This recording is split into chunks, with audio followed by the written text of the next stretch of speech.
할렐루야. 아멘. 오늘은 또 하나의 절기인 이 가정의 달에 오늘 어버이날 주간입니다. 오늘도 주님 앞에 나와서 예배하며 경배하고 찬양하기를 원하는 여러분 모두에게 우리 하나님의 놀라우신 은혜와 축복과 평강이 있기를 주의 이름으로 축원합니다. 아멘. 저는 오늘 우리에게 주신 이 룻기서 1장 15절로 18절의 말씀을 가지고 행복을 노래하는 사람, 행복의 노래를 부르는 사람이라는 제목으로 말씀을 나눌 때에 오늘 이 어버이주를 맞이해서 우리 모두가 행복의 노래를 부를 수 있는 복된 우리 성도들이 되기를 저는 간절히 소원합니다. 오늘은 어버이날입니다. 1년에 단 한 주간만이라도 부모님을 생각하고 부모님의 은혜와 사랑에 보답하고자 제정한 날이 바로 이 어버이날입니다.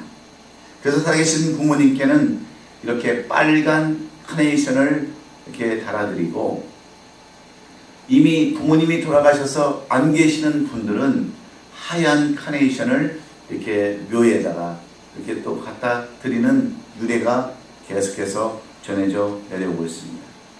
그렇다면 왜 우리는 이 어버이날에, 이 어머니날에 이처럼 카네이션을 달아드리고 갖다가 드리는 이유가 무엇일까요? 이 카네이션의 꽃말과 또 유래를 우리가 찾아봄으로 말미암아서 오늘 우리는 한층 더 우리 부모님 앞에 효도할 수 있는 그러한 계기가 되기를 저는 간절히 원합니다. 카네이션의 꽃말은 이 카네이션의 색상에 따라 다릅니다. 세 가지의 꽃이 있는데 빨간 꽃과 또 분홍색 카네이션과 하얀 카네이션이 있습니다. 근데 빨간색은 부모에 대한 믿음과 건강하기를 바라는 사랑을 뜻합니다. 그리고 분홍색 카네이션은 열렬한 사랑, 하나님 부모님을 향한 더 뜨거운 사랑을 이야기하고 있고, 흰색 카네이션은 애정을 뜻한다고 합니다. 사실 카네이션이라는 꽃말로 보면 어떤 색상으로 어떤 꽃으로 부모님 앞에 드리던 상관없이 보이지만, 그럼에도 불구하고 우리가 이 빨간색 카네이션을 택하는 이유는 부모님에 대한 건강을 바라는 자식의 간절한 사랑의 마음이 담겨져 있기 때문입니다. 그리고 이 어버이날에 카네이션을 달아드리는 유래는 이렇습니다. 지금부터 약 100년 전에 저 미국 동부의 버지니아에 살던 그 한나 하리스라고 하는 한 소녀가 어머니와 단둘이 살고 있었는데 어느 날 갑자기 어머니가 돌아가시게 되었습니다. 안나는 큰 슬픔 가운데 어머님의 장례를 치르고 무덤 주위에 평소에 이 어머니가 좋아하던 카네이션을, 그 꽃을 심게 되었습니다. 안나는 그 평소부터 어머님께서 좋아하시던 그 꽃을 심어드리고 묘에 가서 이 꽃을 가꾸었습니다. 그리고 몇 년이 지난 어느 날 안나는 한 모임에 나갈 때에 흰색 카네이션을 가슴에 달고 참석을 했습니다. 이 모습을 본 그 회원들이 그 달라진 그녀의 모습을 보면서 물어보는 거예요. 아니, 왜 이 모임에 나올 때 하얀 카네이션을 달고 나왔느냐고 물어보니까 이 안나 하비스라는 소녀가 이렇게 대답을 하는 겁니다. 돌아가신 어머니가 너무너무 그리워서 어머니 산수에 핀 카네이션을 가슴에 꽂았습니다라고 대답을 한 겁니다. 일 후에 안나는 평소에 살아계실 때에 어머니를 잘 모시자는 마음에서 1904년 시애틀에서 처음으로 어머니날 행사를 개최를 했습니다. 살아계신 어머니 앞에 살아계신 어머니께는 빨간 카네이션을 달아드리고, 돌아가신 어머니를 위해서는 자신의 가슴에 흰색 카네이션을 달면서 어머니의 헌신과 희생에 감사하는 날을 갖게 되었습니다. 그로부터 10년 후에 1913년 미국에서는 윌슨 대통령 때에 매월 5월 둘째 주 일요일을 어머니날로 지정하고, 지금도 5월 8일 어머니날을 이렇게 만들게 되었습니다. 그래서 지금까지 이 카네이션은 줄곧 어머니의 날을 상징하는 꽃으로 이렇게 이어져 내려왔고, 앞으로도 부모님에 대한 고마움과 사랑과 존경을 담은 그런 꽃이 바로 카네이션이 되었습니다. 뿐만 아니라 이 카네이션은 이미 2000년 전 예수님께서 십자가를 지시고 골고다의 언덕을 오르실 때에 예수님을 존경하고 사랑했던 많은 사람들이 사용되었다고 하는 그러한 유래가 있습니다. 그 이유는 이 카네이션이 사랑과 존경의 의미를 담고 있다는 데 의미가 있기 때문입니다. 그동안 자식들을 위해서 희생하신 그런 부모님들을 생각하면 이 카네이션 하나를 달아드리는 것은 어쩌면 너무나도 당연한 일이 아닌지 모릅니다. 그러므로 오늘 우리는 이 어버이날이 일회성 어떤 이벤트가 아니라 진심으로 부모님께 감사하는 날이 되어야 될 줄로 믿습니다. 위로는 어른을 섬기고 아래는 자식을 사랑하는 가정들이 되기 위해서 오늘 이 날이 우리 모두에게 뜻깊은 날이 되어야 하겠습니다. 사랑하는 성도 여러분, 여러분에게 한 가지 물음으로 오늘 이 말씀을 시작하기를 원합니다. 우리에게 가장 큰 축복이 있다고 한다면, 정말 우리가 행복의 노래를 부를 수 있는 축복이 있다고 한다면 그 축복은 여러분 어떤 축복이라고 생각하십니까? 물질과 부귀의 축복입니까? 아니면 명예와 권력입니까? 그것도 아니면 지혜와 지식입니까? 그것도 아니면 여러분 건강과 장수의 축복입니까? 어떤 복이 가장 우리에게 있어서 현명한 복이요 행복의 노래를 부를 수 있는 그러한 복일까요? 각 사람마다 원하고 바라는 복이 다르겠지만 가장 지혜롭고 현명한 복은 무엇보다도 건강과 장수의 복인 줄로 믿습니다. 왜냐하면 우리가 그 아무리 많은 물질과 부귀를 누린다 할지라도 건강하지 못하고 생명이 기르지 못하면 모든 것이 다 헛되고 헛될 수밖에 없기 때문입니다. 그 아무리 하늘의 권세를 찌르는 명예와 권세가 있다 할지라도 수명이 짧고 건강하지 못하면 아무런 소용이 없기 때문입니다. 그 많은 지혜와 지식을 갖는다 할지라도 건강이 좋지 못하고 생명이 길지 못하면 그 지혜와 지식도 아무런 소용이 없기 때문입니다.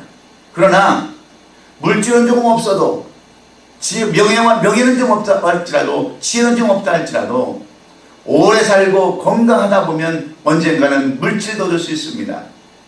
언젠가는 명예도 얻을 수 있습니다. 언젠가는 지식도 얻을 수 있기 때문입니다. 그러나 사람들은 이 명예를 찾기 위해서, 행복을 찾기 위해서, 그 다음에 부귀를 찾기 위해서 얼마나 딴 곳에서 힘쓰고 애씁니까? 많은 사람들의 관심은 어떻게 하면 좀 더 오래 살고 건강에 지냈다 해서 관심을 갖습니다. 이 땅에 살면서 세상 부귀와 명예와 지혜를 다 가져봤던 사람들의 공통점은 무사 다 건강하고 오래 살려고 하는 것들을 우리가 볼 수 있지 않습니까? 그래서 진시황은 불로초를 얻기 위해서 300명의 동자를 풀어서 그 우리나라까지 보내가지고 그 불로초를 찾았습니다. 그러나 그는 50세도 못 살았습니다. 김일성이라고 하는 북한 주석은 천수를 누려오겠다고 오래오래 살겠다고 처녀들의 피를 갖다가 수혈하면서 그렇게 살았지만 100살도 못 살았습니다. 왠지 아십니까? 시편 36편 9절에서 말씀하시는 대저 생명의 원천이 주께 있음을 그들은 알지 못했기 때문입니다. 그러므로 이 땅에서 모든 일이 형통하고 장수하는 복을 살아가려면, 최고의 분복을 누리고 행복을 누리려면 장수의 복, 건강의 복을 누려야 하는데, 그것은 곧 하나님의 손에 이 모든 것이 달려있다고 하는 것을 우리는 먼저 알아야 합니다. 성경은 이 비결을 예배서 6장 1절로 3절에서 이렇게 구체적으로 말씀합니다. 자녀들아, 주 안에서 너희 부모에게 순종하라. 이것이 옳으니라. 내 아버지와 어머니를 공경하라. 이것은 약속 있는 첫 계명이니 이로써 내가 잘되고 땅에서 장수하리라. 분명히 우리에게 이 땅에서 잘되고 오래 살고 건강하고 행복의 노래를 부를 수 있는 비결을 성경은 우리에게 말씀해 주고 있습니다. 그래서 첫 번째 계명으로 우리에게 부모를 잘 공경하라고 말씀하고 있지 않습니까? 하나님께서는 모세에게 10계명을 주시면서 1계명에서부터 4계명까지는 하나님에 대한 우리가 행할 바를 말씀해 주셨습니다.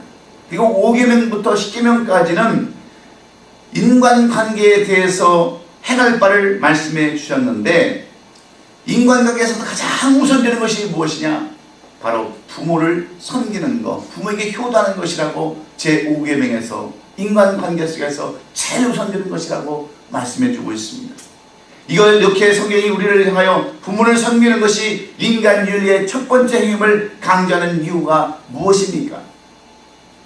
그것은 우리의 근본 뿌리가, 우리의 생명이 부모로부터 나왔기 때문입니다.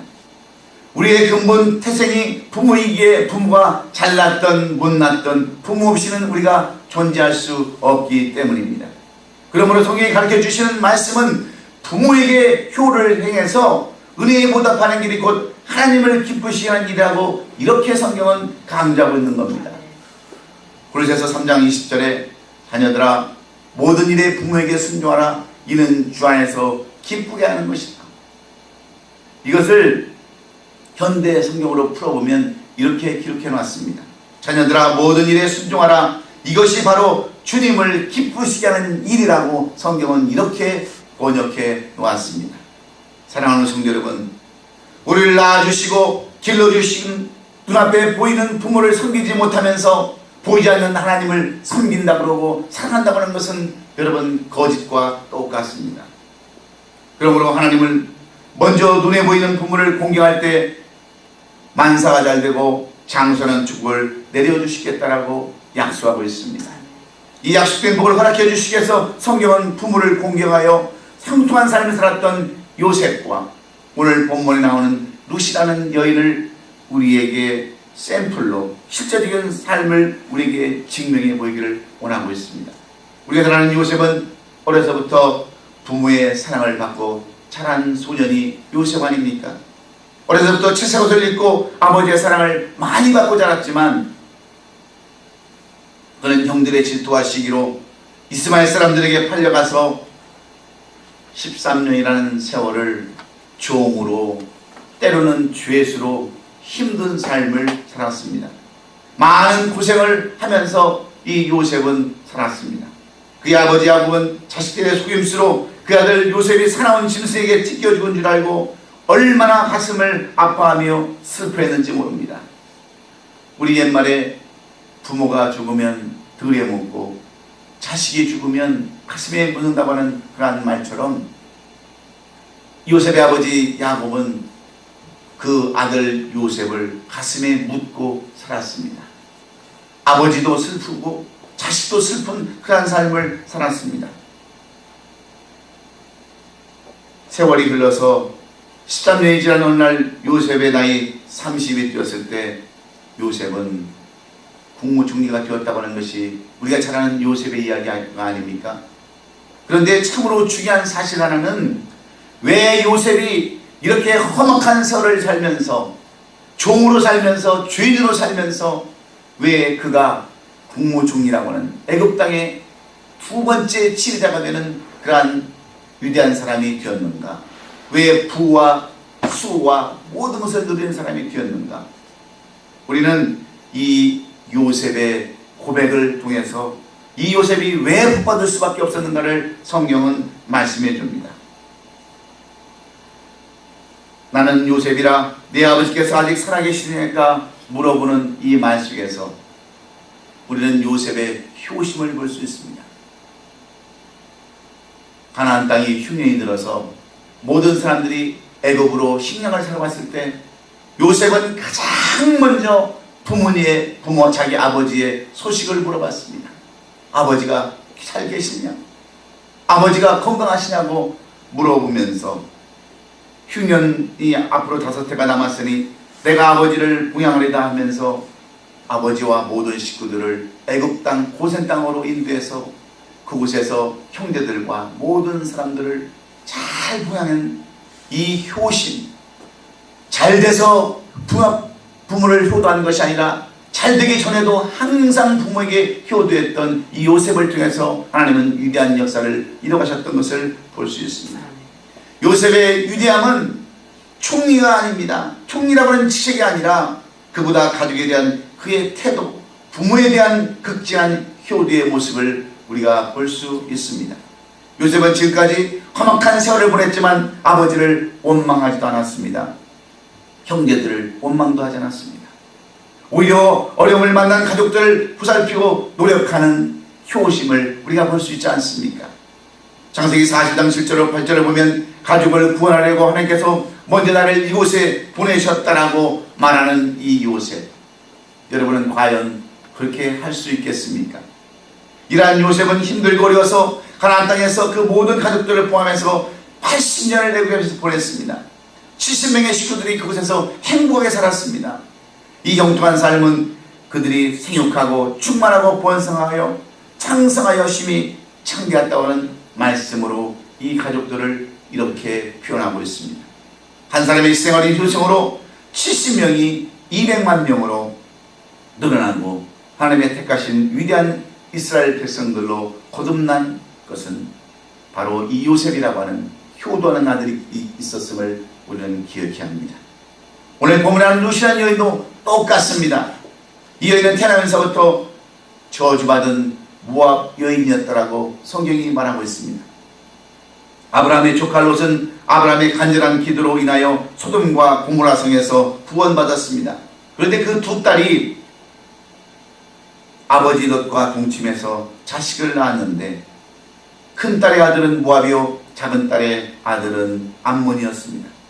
이 모압과 암몬 족속은 한마디로 근친상간을 통해서 난 저주받은 백성과 똑같은 백성들입니다.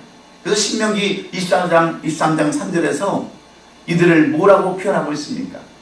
암몬 사람과 모압 사람은 여호와의 총회에 들어오지 못하리니 그들에게 속한 자는 10대뿐 아니라 영원히 여호와의 총회에 들어오지 못한다고 하는 저주받은 백성이 모압과 암몬 자손들입니다. 그런데 오늘 이 본문에 나오는 루시라는 여인은 이렇게 저주받은 모압 여인이었습니다. 어느 날 예루살렘 베들레헴에 흉년이 들어서 나오미는 그의 남편과 두 아들 말론과 기른을 데리고 그래도 먹고 살만한 암몬으로 모압으로 이주를 갔습니다. 10년쯤 지났을 때 이 말론과 기른은 바로 루시라고 하는 여인과 오르바라고 하는 여인과 결혼해서 그곳에서 살았습니다. 그런데 이 루시 고백하는 대로 웬 저주가 그 가정에 내려서 다 아들들은 죽고 새 과부만 남습니다. 세월이 지나서 이 베들레헴에도 다시 풍년이 찾아왔다는 이야기를 듣고 떠나갈 때 오늘 본문에 보면 루시라는 여인은 끝까지 부모를 효도해서 나중에 보아스라를 만나고 예수님의 조상이 되었다고는 행복의 노래를 불렀다고는 이야기와 오르바라는 여인은 자기 친정으로 돌아가서 계속해서 저주의 삶을 살았다고 하는 택함받지 못하는 하나님의 총회에 들어오지 못하는 구원받지 못하는 그러한 인생이 되었다고 하는 슬픔의 노래를 불렀다고 하는 이 두 여인을 통해서 우리에게 주시는 교훈의 말씀이 있습니다. 한 여인이 어머니를 부양해서 행복의 노래를 불렀다면 한 여인은 효도하지 못하고 결국 포기해서 다시 모압 땅으로 돌아가서 저주의 노래, 슬픔의 노래를 불렀다고 하는 이 두 가지의 사건을 통해서 오늘 성경은 우리에게 주시고자 하시는 교훈의 말씀이 있습니다. 여러분, 어떤 사람이 행복의 노래를 부를 수 있습니까? 어떤 사람이 슬픔과 저주와 한탄의 후회의 노래를 부릅니까? 무엇이 차이가 있을까요? 오늘 우리는 이 두 여인을 비교해 보면서 효도와 불의의 차이를 깨닫고 우리가 행복의 노래를 부를 것인가 저주와 슬픔의 노래를 부를 것인가를 선택하는 오늘 이 아침이 될 수 있기를 간절히 소원합니다. 그러면 행복의 노래와 절망의 노래의 차이는 무엇일까요? 첫째는 결단의 차이입니다. 어떻게 마음먹느냐에 따라서 달라진다고 하는 그러한 말씀입니다. 오늘 본문 18절에 보면 룻이 굳게 결심하였다라고 이렇게 본문은 기록해 놓습니다. 부모님께 효도하는 것은 물론 이 세상의 모든 일의 성공과 실패는 다 결단에 달려 있습니다. 마음먹기에 달려 있다고 하는 말입니다. 신앙도 여러분 마찬가지입니다. 내가 어떻게 마음먹느냐에 따라서 우리의 신앙도 달라질 수 있습니다. 이 세상에 처음부터 부모에게 불효하겠다고 마음먹는 사람이 여러분 어디에 있겠습니까? 누구나 다 자기 부모가 귀하고 소중하다는 것을 알지만 실제로 섬기지 못하고 봉양하지 못하는 것은 무엇 때문인 줄 아십니까? 내가 마음먹기에 달려있기 때문입니다. 오늘 본문 15절로 16절에 보면 룻은 시어머니를 계속 따라갔고 오르반은 돌아갔다는 내용이 기록되어 있습니다. 이 말은 두 여인이 어느 시점까지는 함께 갔지만 갈라지게 되었다고 하는 그러한 말씀입니다. 가는 도중에 마음을 바꿨기 때문에 돌아간 것이 분명합니다. 오르반하는 여인은 앞으로 다가올 어려움과 환난, 시어머니를 모시고 살아야 하는 그 고통을 생각할 때에 시어머니와 함께 한다고 하는 것은 자신이 없었습니다. 더 이상 시어머니를 모실 의욕도 능력도 없었습니다. 그래서 그녀는 시어머니에게 입 맞추고 돌아갔다, 이렇게 성경은 기록하고 있지 않습니까? 그러나 룻은 앞으로도 닥쳐올 수많은 어려움과 환난을 두려워하지 아니하고 무조건 결심하면서 시어머니를 따라감으로 말미암아 그런 보아스라고 하는 이 엘리멜렉 가문을 잇는 친족을 만나게 되었고, 그와 결혼해서 더 이상 과부의 삶이 아니라 행복을 노래하고 축복을 노래한 여인이 되었다고 하는 것, 무엇 때문입니까? 우리의 마음먹기에 달려있는 줄로 믿습니다. 결심의 차이인 줄로 믿습니다. 그런데 우리들은 어떻습니까? 어떻게 부모를 여러분 공경하고 있습니까? 힘들고 어렵다라고 부모를 모른 채하며 살아갈 때가 여러분 얼마나 많은 줄 아십니까? 저도 마찬가지입니다. 바쁘고 힘들면 부모를 공경하지도 못하고 생각해보지도 못할 때가 너무나도 많이 있습니다. 그러나 우리의 마음이 늘 부모를 향한 그런 마음이 있어야 그런 사람이 행복을 노래할 수 있다라고 성경은 우리에게 이렇게 교훈해 주고 있습니다. 아무리 바쁘고 아무리 힘들어도 부모를 향한 그 마음 결단을 잊지 말라는 겁니다. 그래야 이 땅에서 오래 살고 장수하고 행복의 노래를 부를 수 있는 사람이 된다라고 성경은 이렇게 우리에게 가르치고 있습니다.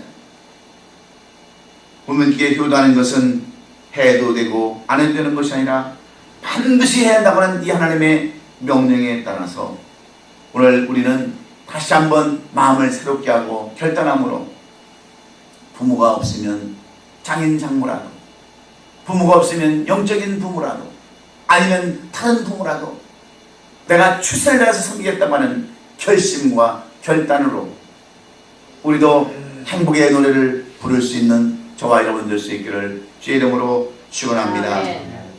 두 번째로, 왜 한 여인은 행복을 노래하고 왜 한 여인은 슬픔을 노래해야 합니까? 무엇의 차이입니까?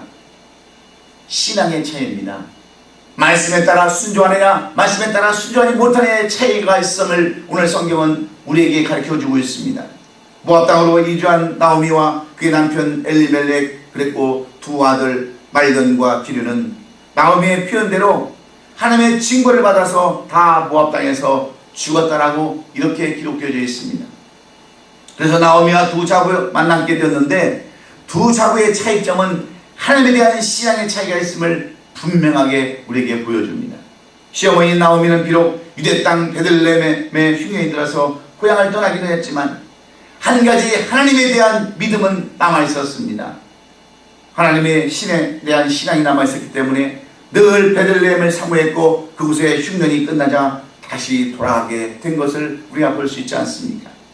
이러한 시어머니가 어찌 그 자부들에게 하나님의 말씀을 전하지 않았겠습니까? 그러나 똑같이 들었던 하나님의 말씀을 한 여인은 믿음으로 받아들였고 또 다른 여인은 받아들이지 않는 데에 차이가 있었습니다. 그런데 룻이 이렇게 시어머니를 쫓아온 것은 어머니 하나님이 나의 하나님이라는 사실을 깊이 깨닫고 있었습니다. 이것을 증명해 주시는 말씀이 룻기 2장 12절 말씀 아닙니까? 여호와께서 내가 하는 일에 보답하기를 원하며 이스라엘 하나님 여호와께서 그의 날개 아래 보호받으러 내게 온전한 상 주시기를 원하노라 하는 말씀입니다. 룻은 하나님의 날개 아래 보호받기를 원했고 하나님의 실 안에서 거듭나기를 원했던 것을 우리는 분명히 볼 수 있습니다. 여기서 우리는 중요한 사실을 하나를 깨달아야 합니다. 부모 입장에서 자녀들에게 효도받기를 원하면 우선 무엇보다도 자녀들은 하나님의 말씀 안에서 우리가 양육해야 하고 또 자녀들은 그 하나님의 말씀에 따라 순종해야 되는 줄로 믿습니다. 이 세상 어느 종교도 하나님의 말씀처럼 효를 강조하고 가르치는 종교는 없습니다. 그래서 우리는 이 기독교를 효도의 종교라고 불러도 전혀 손색이 없습니다. 자녀들에게 어려서부터 남겨주고 심어야 하는 것은 오직 하나님의 말씀밖에 없음을 우리는 알아야 합니다. 위대한 미국의 16대 대통령이었던 아브라함 링컨도 그의 부모로부터 물려받은 것은 아무것도 없었습니다. 단 한 가지 어머니가 주신 성경책으로 하나님의 말씀을 받았습니다. 물질이 아니라 가문이 아니라 명예가 아니라 오직 하나님의 말씀이었습니다. 뿐만 아니라 자녀 입장에서 부모를 잘 공유하려면 하나님의 말씀에 무조건 순종해야 합니다. 성경의 말씀대로 순종하는 삶을 살아야 우리가 행복의 노래를 부를 수 있는 줄로 믿습니다. 여러분, 행복의 노래를 부르기를 원하세요? 장수하며 정말 주님이 주시기를 원하시는 그 큰 축복을 받기를 원하신다면 하나님의 말씀에 순종하는 저와 여러분 되시기를 주의 이름으로 축원합니다. 마지막으로 이 두 여인 중 두 여인이 어떤 사람은 왜 행복의 노래를 부르고 어떤 사람은 왜 슬픔의 노래를 부르게 되었습니까? 무엇 때문입니까? 희생과 사랑의 차이임을 성경은 우리에게 말씀해 줍니다. 본문에 등장하는 두 여인 중에 서로 이 나오미를 사랑한 것은 사실입니다. 룻기 1장 18절에 나오는 두 자부에 대해서 이 나오미가 뭐라고 얘기합니까? 너희가 죽은 자와 나를 선대하였도다.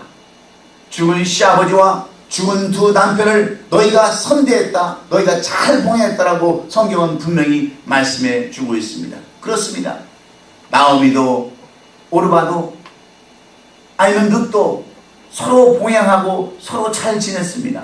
그런데 문제는 뭐냐? 끝까지 이어지지 못했다고 하는 거예요. 계속해서 사랑하고 계속해서 헌신이 부족하다는 것을 성경은 우리에게 가르쳐 주기를 원하고 있습니다.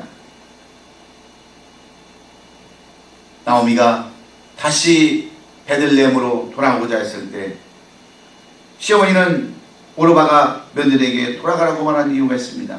시어머니 이 나오미가 이 두 자부에게 너희는 너희 고향으로 돌아가라고 말합니다. 왜 그렇습니까? 늙은 시어머니를 모실 때 그들에게는 참으로 희생이 따라야 되기 때문입니다. 그래서 이 희생이 요구되던 그의 삶 때문에 돌아가라고 말하는데 여러분 룻은 어떻습니까? 나는 절대로 어머니를 떠나지 않겠습니다. 나로 돌아가라고 말씀하지 말아달라고 강권하지 않습니까? 여기서 룻과 오르바의 차이는 무엇인 줄 아세요? 사랑과 희생에 끝까지 하는 그러한 태도가 다르다고 하는 거예요. 여러분, 우리는 정말 모든 만사가 편하고 잘 되면 부모를 생각해 볼 수 있습니다. 그러나 진정한 효도는 내가 힘들고 어렵다고 해서 부모를 돌보지 않는 것이 아닙니다. 내가 힘들수록 어려워도 부모를 돌봐야 하는 것, 이것이 진실한 사랑이고 희생임을 성경은 우리에게 이 룻을 통해서 오르바를 통해서 우리에게 교훈해 주는 겁니다. 여러분들은 어떠세요? 한국의 부모가 살아계시는 분들도 많이 계십니다. 이곳에서 부모님이 계시는 분들도 많이 있습니다. 형식상으로 전화 한번 하고 형식상으로 그런 효도가 아니라 힘들고 어려워도 부모님을 공경하고 효도하는 것이 행복의 노래를 부를 수 있다고 하는 이 말씀을 통해서 여러분은 오늘 이제 결단하기를 간절히 소원합니다. 아직도 늦지 않았습니다. 부모가 살아계시면 여러분 끝까지 최선을 다하시기 바랍니다. 그것이 행복의 노래를 부를 수 있는 그러한 조건이기 때문에 그렇습니다. 그래서 진정한 사랑은 어려울 때 나타나는 법입니다. 진정한 희생은 힘들 때 나타나는 법입니다. 부모님께 효도하는 것도 마찬가지입니다. 진정한 사랑과 희생 없이는 우리가 부모를 공경할 수가 없습니다. 그러므로 효도는 하나의 희생이고 헌신이며 삶을 깨닫고 부모를 섬기고 공경하시는데 여러분 최선을 다하셔서 우리도 이제는 슬픔의 노래가 아니라 더 이상 고난의 노래가 아니라 절망의 노래가 아니라 행복의 노래를 부를 수 있는 우리 얼바인 아름다운 교회 성도들이 다 되시기를 예수님의 이름으로 축원합니다. 하늘나라 전설에 의하면 하나님께서는 천사장 미가엘에게 이 땅에서 가장 아름다운 것을 하나를 찾아오라고 명령하셨다고 하는 겁니다. 이 땅에서 가장 아름다운 것이 무엇일까? 미가엘은 이 땅에 내려와서 무엇이 아름다운 것을 찾았다고 합니다. 한참을 돌아다니는데 가장 아름다운 것이 무엇일까 생각하다가 꽃을 하나 발견했습니다. 너무나도 아름다워서 꽃을 꺾고 바구니에 담아 하늘로 올라가는데 어느새 이 꽃은 다 시들어버리고 추한 모습이 되고 말았습니다. 그래서 다시 이 미가엘이 내려와서 또다시 가장 아름다운 것을 찾았습니다. 무엇이 가장 아름다울까 생각해 보니까 천진난만한 어린아이의 그 웃음이 너무나도 아름답습니다. 그래서 이 아이를 바구니에 담아서 그 웃음을 가지고 올라가는데 아이가 놀라서 울기 시작합니다. 웃음은 다 사라지고 그 울음 속에 보이는 취한 모습이 나타나서 올라가다 말고 다시 내려옵니다. 그리고 또다시 이 세상에서 가장 아름다운 것이 무엇일까 찾다가 어머니의 사랑을 가지고 올라갑니다. 그런데 그 어머니의 사랑은 변하지도 않습니다. 그렇게 힘든 곳을 가도 어머니의 사랑은 바뀌지 않습니다. 그래서 그 다음부터 이 세상에서 가장 아름다운 것은 무엇이냐? 어머니의 사랑이라고 정했다고 하는 그러한 이야기가 어떤 목사님이 꾸며냈는지는 모르겠지만 그런 이야기가 전해져 내려오고 있습니다. 그렇지 않습니까? 이 세상에서 가장 아름다운 것이 여러분 무엇입니까? 우리를 위해서 모든 것을 다 희생하고 자기의 가슴을 내어주며 마음을 내어주며 모든 것을 내어준 어머니의 그 사랑이 무엇보다도 가장 아름답지 않습니까? 우리는 이 어머니의 사랑을 모르기 때문에 어머니에게 효도하지 못하고 부모에게 효도하지 못하는 삶을 살아가는 겁니다. 여러분, 눈에 보이는 부모를 섬기지도 못하면서 눈에 보이지 않는 하나님을 섬긴다고 하는 것, 이것은 있을 수 없는 일임을 우리는 분명히 깨닫고 이 월요일은 꽃피고 세우는 이 계절에, 계절의 여왕이라고 불리는 이 아름다운 계절에 여러분은 어떤 노래를 부르기를 원하십니까? 슬픔과 저주와 후회의 노래를 부르기를 원하십니까? 아니면 여러분들이 행복의 노래를 부르기를 원하십니까? 여러분들이 진정 행복의 노래를 부르기를 원하신다면 먼저 결단하십시오. 지금까지 부모를 섬기지 못했다고 한다면 이제부터라도 내가 부모님을 잘 섬기겠다라고 마음을 바꾸고 마음을 새롭게 하는 결단하는 이 시간 되기를 제 이름으로 축원합니다. 그리고 굳건한 신앙 위에 쓰시기를 바랍니다. 말씀대로 여러분 순종해서 신앙을 잃어버리지 않을 때에 하나님이 살아계신 것을 알 때에 여러분들은 부모도 섬길 수 있음을 깨달으시고 말씀대로 순종하는 저와 여러분 되시기를 예수님의 이름으로 축원합니다. 그리고 사랑과 희생을 아끼지 마십시오. 사랑과 희생과 헌신을 끝까지 하십시오. 여러분, 우리말에 가다가 멈추면 가지 않은 것마다 가다가 멈추면 아니가만 못하다라는 속담이 있습니다. 열심히 하다가 마지막에 불의하면 무슨 의미가 있겠습니까? 차라리 불의했다가라도 효도하면 더 아름답지만 효도했다가 불의하면 여러분 결국 불의가 되지 않습니까? 끝까지 희생하고 헌신의 사랑을 아끼지 않는 우리 올바인 아름다운 성들이 되어서 이제 이 5월은, 아니 우리의 남은 생애는 행복의 노래를 부르며 하나님 앞에 감사할 수 있는 우리 모든 성도들이 될 수 있기를 주의 이름으로 축원합니다. 우리 부모님의 그 사랑을 잊지 아니하고 효도함으로 룻과 같은 그러한 삶, 요셉과 같은 삶을 살아가시는 여러분 되시기를 예수님의 이름으로 축원합니다. 축원합니다. 네. 기도하겠습니다.